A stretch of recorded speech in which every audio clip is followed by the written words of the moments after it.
नमस्कार बच्चों, स्वागत है आपका रक्षा स्टडी पॉइंट में। आज हम कक्षा 7 हिंदी का पाठ 10 मीरा के पद पढ़ेंगे। इस पाठ में हम मीराबाई के जीवन, उनके भगवान श्री कृष्ण के प्रति प्रेम और उनके सुंदर भक्ति पदों का सरल अर्थ समझेंगे।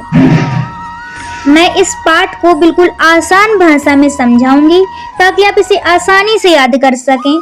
तो चलिए बिना देर किए शुरू करते हैं। बच्चों, सबसे पहले हम पाठ का नाम पढ़ते हैं, मीरा के पद।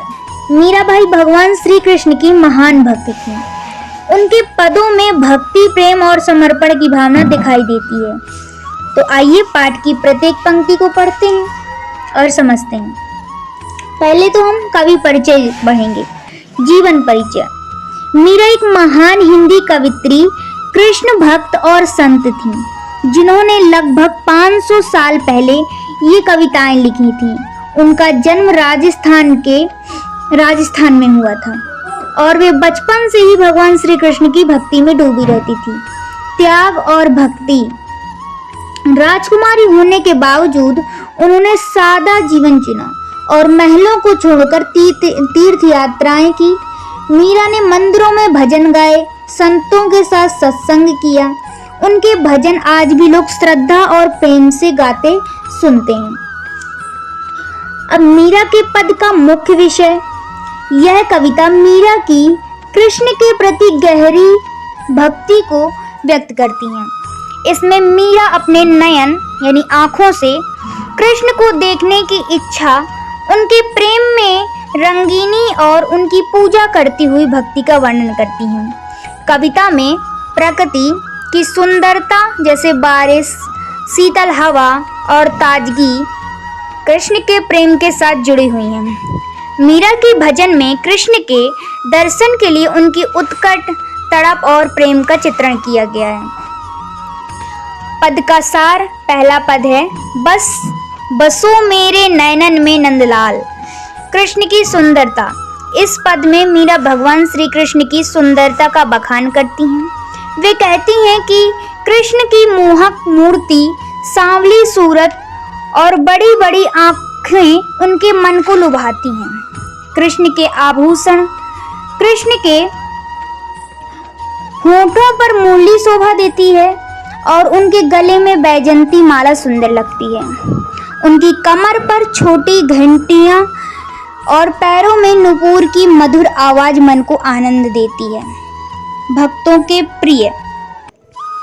मीरा कहती हैं कि उनके प्रभु कृष्ण संतों को सुख देने वाले और भक्तों के प्रिय गोपाल हैं। दूसरा पद, बरसे बदरिया सावन की। सावन का मौसम। इस पद में मीरा सावन के मौसम का वर्णन करती हैं। सावन की बारिश और ठंडी हवा उनके मन को खुश करती है। कृष्ण के आगमन का संकेत। उन्हें लगता है कि बादलों की गड़गड़ाहट और बारिश की बूंदें भगवान कृष्ण के आने की खबर ला रहे हैं। मीरा का मन उमंग से भर जाता है। आनंद और मंगल। वे अपने प्रभु गिरधर नागर की भक्ति में आनंद और मंगल गीत गाती हैं। अब है हमारा पहला पद, बसो मेरे नयनन में नंदलाल मोहनी मूरति। सांवरी सूरति नयना बने विशाल, अधर सुधा रस मुरली राजति उर बैजंती माला, क्षुद्र घंटिका कटी तट शोभित नुपुर शब्द रसाला। मीरा के प्रभु संतन सुखदाई भक्त वत्सल गोपाला। इसकी व्याख्या। इस पद में मीरा अपने हृदय की विनती करती हैं कि उनके नयन हृदय में ही नंदलाल कृष्ण वास कर लें। वे कृष्ण के रूप स्वरूप को अत्यंत मोहक बताती हैं। सांवली छवि और विस्तृत नेत्र ऐसा प्रभाव उत्पन्न करते हैं कि मीरा उन बनावटों में पूरी तरह खो जाना चाहती है। होठों से निकलने वाला सुधा सरोवर रस और मुरली की ध्वनि उनके प्रेम की अनुभूति को गहरा बनाती है। बैजंती माला तथा नुपुर घंटियों की मधुर ध्वनि भक्ति रस को और बढ़ाती है। अंत में मीरा कहती हैं कि उनके प्रभु संतों को सुख देने वाले और भक्तों के प्रिय गोपाल हैं। बच्चों, दूसरा पद, बरसे बदरिया सावन की मन भावन की, सावन में उमंग्यो मेरो मनवा, भनक सुनी हरि आवन की, उमड़ घुमड़ चहु दिशा से आया, दामिन दम की झर लावन की, नन्ही नन्ही बूंदन मेहा बरसे, शीतल पावन सुहावन की, मीरा के प्रभु गिरधर नागर, आनंद मंगल गावन की। व्याख्या, इस पद में सावन के ऋतु आते ही मीरा के हृदय में जो उमंग उठती है उसका वर्णन है।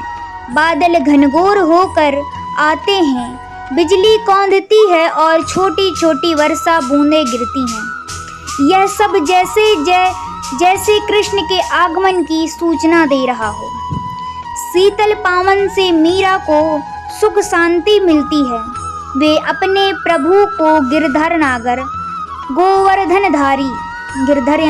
या गोवर्धनधारी के रूप में स्मरण करते हुए आनंद मंगल के गीत गाने का भाव प्रकट करती हैं। बच्चों, भाषा और शैली अलंकार इस पद में देखेंगे। भाषा सरल, भावपूर्ण और लोक सांगिक है, जिससे पाठक श्रोता सहजता से जुड़ जाते हैं। कवि ने छविपूर्ण चित्रात्मक भाषा का उपयोग किया है, दृश्य और ध्वनि दोनों को जोड़कर भाव जगाए हैं।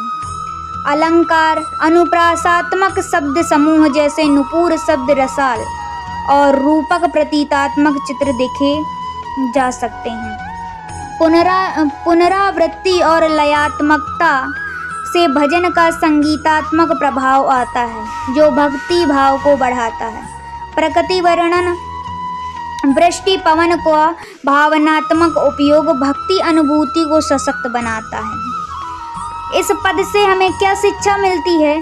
तो इन पदों से हमें प्रमुख रूप से यह शिक्षा मिलती है कि सच्ची भक्ति को मन को शांति और आनंद देती है। भक्ति में सरलता, निष्ठा, समर्पण का महत्व है। साथ ही अनुभूति मिलती है कि प्रकृति के छोटे छोटे रूप भी हृदय में आनंद जगाने में सक्षम हैं। हमें सरलता से सुख ढूंढना चाहिए और दूसरों के लिए स्नेहवान बनकर रहना चाहिए। अब हम इस पाठ के शब्दार्थ भी देखेंगे। नैनन, आँखें। नंदलाल भगवान कृष्ण का एक नाम है। मोहिनी, मन को लुभाने वाली। सांवरी, सांवला रंग। सूरती, सूरत या मुख। विशाल यानी बड़ा। अधर यानी होंठ। सुधा रस यानी अमृत जैसा रस। मुरली, बांसुरी। वैजंती माला, सुप्रसिद्ध पुष्प माला, प्रतीकात्मक रूप से दिव्य आभूषण। क्षुद्र घंटिका, छोटी सी घंटी। कटी तट, कमर। नुपुर, पैरों में पहनने वाला आभूषण यानी पायल। रसाल, मधुर रसपूर्ण। सुखदाई, सुख देने वाला। भक्त वत्सल, भक्तों को प्रिय, भक्तों से प्रेम करने वाला। गोपाल कृष्ण का एक नाम है। बदरिया, बादल। सावन, वर्षा का महीना। मन भावन, मन को भाने वाला। उमंग्यो, उमड़ कर आया, उमंग से भराया। मनवा, मन। भनक, संकेत या सूचना। हरि, ईश्वर, विशेषतः कृष्ण। उमड़ घुमड़, बादलों का भारी भरकम जमना। दामिन, बिजली। मेहा, वर्षा या वर्षा की बूंदें। शीतल पवन, ठंडी सुखद हवा। सुहावन, सुहाना या मन भावना। गिरधर नागर, गिरधर गोवर्धन उठाने वाले कृष्ण का एक नाम है। आनंद मंगल, खुशी और शुभ। अगर यह आपको पाठ समझ में आया हो तो वीडियो को लाइक करें, अपने दोस्तों के साथ शेयर करें। रक्षा स्टडी पॉइंट चैनल को सब्सक्राइब करना ना भूलें। मिलते हैं अगली वीडियो में। धन्यवाद।